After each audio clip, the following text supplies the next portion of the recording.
Welcome to This Explainer. Today, we're diving deep into a profound spiritual analysis of the self, directly from some fascinating Advaita Vedanta source texts. We are going to completely deconstruct this concept of the ego. We're stripping away the layers of who you think you are just to reveal this incredible, centerless truth underneath it all. And hey, this isn't just some abstract, high-level theory. It is a literal structural breakdown of consciousness itself. It might actually change how you experience, everything. So let me ask you something. Have you ever actually stopped to wonder who the I inside you really is? I mean, the I that performs tasks at work, the I that enjoys a really good meal, the I that constantly gathers knowledge? We all carry around this heavy center, this hyper-localized point of view, everywhere we go. But what if I told you that this center is entirely an illusion? Yeah, today we're unmasking this illusion step by step. Okay, let's dive right into this. The source text beautifully deconstructs the ego, what is traditionally called aham, and it reveals something wild. The ego doesn't actually exist on its own. Instead, it's propped up by three constructed pillars. These three illusions are basically what keep us totally trapped in a limited identity.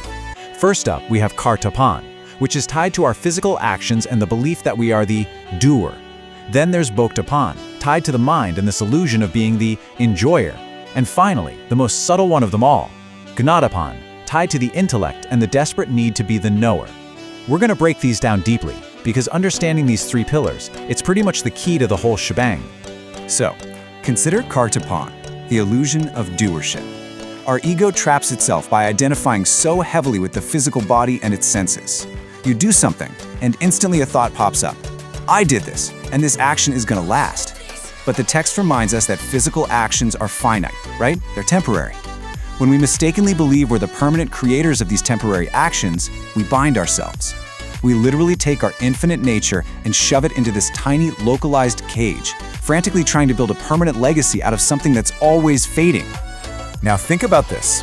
Why are we all so frantically searching for bliss? Like when you sit down and eat a delicious scoop of ice cream, who is actually enjoying it? Is it you, or is the universe just experiencing itself through you? It's a deep question, and it actually brings us right to our second trap. And that trap is bhoktapan, the enjoyer.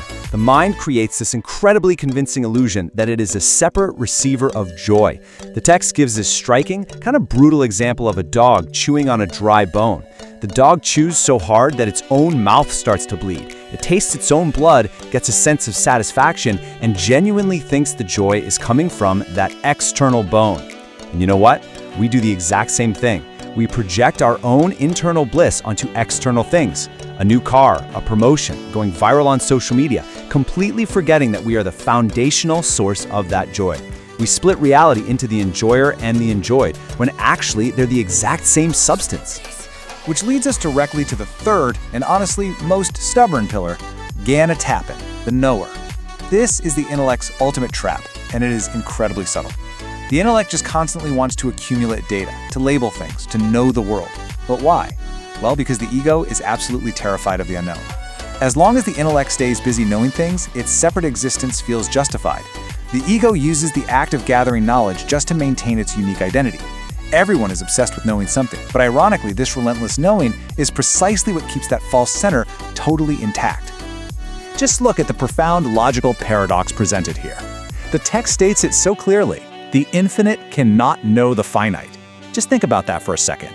If the infinite, boundless reality suddenly focuses on knowing a small, limited, finite thing, it has to compress itself into a boundary. So how could it remain infinite? Exactly, it couldn't. Because everything is already contained within the infinite, it has absolutely no need to know anything outside itself. Why? Because there is no outside. Let's ground this with a really beautiful metaphor from the text. Imagine a lump of clay looking at a clay pot. What does the clay actually see? Does the clay see a pot? Does it see a jug or a statue? The answer is the clay only sees clay. The pot is just a temporary created form. It's a concept superimposed by an ego that's desperately trying to label things. A pot can easily be destroyed, but the clay, the eternal essence, the foundational reality, remains completely unchanged. Our physical identities, our names, our egos, they're all just temporary pots. The pure consciousness underneath, that's the clay. It doesn't need to know the pot because it is already everything. And this brilliantly illustrates the exact same illusion we see with a gold ring. We get so caught up in the illusion of the individual, separate identity, which the text calls vyashti. We look at a ring and say, oh, that's a ring. We define it by its physical boundary. But if you take away the gold, well, there is no ring. The gold is the samashti, the universal, indivisible truth. The ring is just a localized, assumed form. Deconstructing the ego really means stopping our obsession with the ring and finally recognizing that you are the gold. This truth is anchored so beautifully by a verse from the Ramcharitmanas that's highlighted in our source material. It translates to, "Only they know you to whom you reveal yourself, and knowing you, they become you." It's so profound. True knowing isn't what the intellect does. It's not collecting facts. It's completely melting into the source.